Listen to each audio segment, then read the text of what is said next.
कभी सोचा है कि केंद्र सरकार के जो लाखों कर्मचारी हैं उनकी सैलरी तय कैसे होती है? इसके पीछे ना एक पूरा सिस्टम काम करता है। और आज हम उसी सिस्टम को समझने वाले हैं और इसकी शुरुआत करेंगे एक बहुत बड़ी खबर से जो अभी अभी आई है। देखिए, ये कोई छोटी मोटी खबर नहीं है। हम बात कर रहे हैं एक ऐसी चीज की जिसका सीधा असर 1 करोड़ से ज्यादा लोगों की जिंदगी पर पड़ता है। तो हाँ, ये बहुत बड़ी बात है। चलिए सीधे मुद्दे पर आते हैं और देखते हैं कि ये पूरा मामला है क्या। तो हुआ ये है कि फरवरी 2026 में सरकार ने हरी झंडी दे दी है।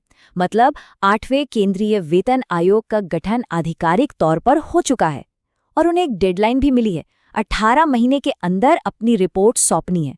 सीधी सी बात है, अगले 1.5 साल में ये तस्वीर साफ हो जाएगी कि केंद्रीय कर्मचारियों की सैलरी में अगला बड़ा बदलाव कैसा होने वाला है। तो इसका असर कितना बड़ा है? मतलब हम कितने बड़े पैमाने की बात कर रहे हैं? इसको ठीक से समझने के लिए सबसे पहले ये देखते हैं कि आखिर इसका असर पड़ता किस किस पर है। अगर हम पिछले पे कमीशन यानी 7वें वेतन आयोग का ही उदाहरण लें, तो जब उसकी सिफारिशें लागू हुईं तो पता है क्या हुआ? लगभग 1 करोड़ लोगों की आर्थिक जिंदगी पर सीधा असर पड़ा। और इसमें सिर्फ दफ्तरों में काम करने वाले कर्मचारी ही नहीं थे, बल्कि हमारे सशस्त्र बलों के जवान और लाखों रिटायर्ड पेंशन भोगी भी शामिल थे। ठीक है, तो अब सबसे मजेदार सवाल पर आते हैं। आखिर इतने बड़े पैमाने पर सैलरी में बदलाव का हिसाब किताब होता कैसे है? वो कौन सा फॉर्मूला है जिससे पता चलता है कि सैलरी कितनी बढ़ेगी?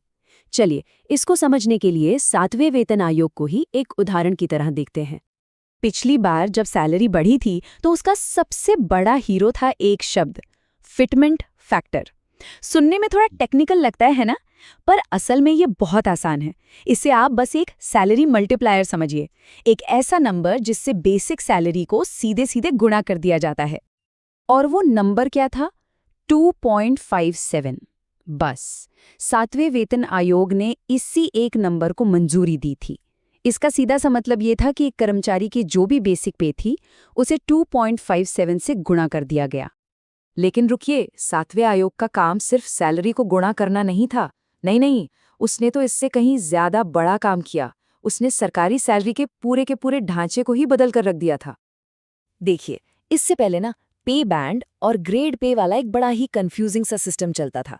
7वें कमीशन ने उस पूरी उलझी हुई व्यवस्था को खत्म कर दिया और उसकी जगह एक बिल्कुल साफ सुथरा, सरल और पारदर्शी सिस्टम लेकर आए, जिसे नाम दिया गया पे मैट्रिक्स।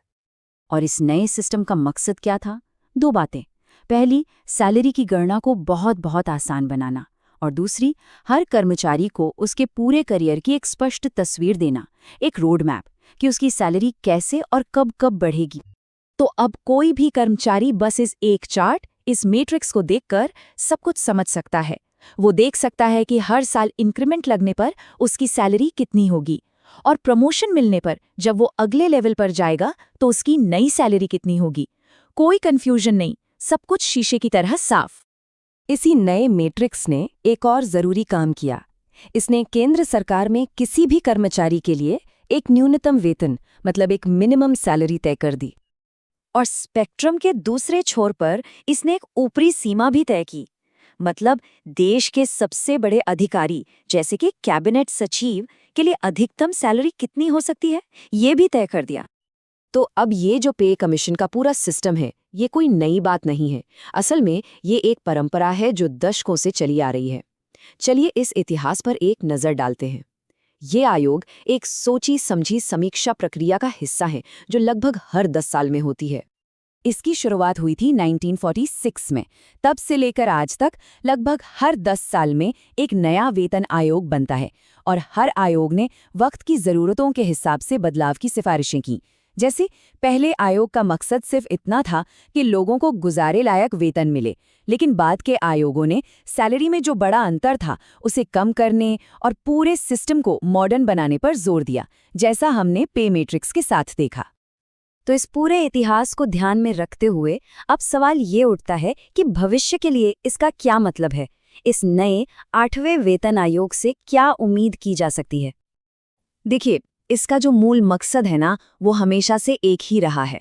ये पक्का करना कि सिविल और मिलिट्री कर्मचारियों की सैलरी आज के दौर और देश की आर्थिक हकीकत के साथ तालमेल में हो। असल में आयोग की सिफारिशें एक बहुत ही नाजुक संतुलन बनाने का काम करती हैं।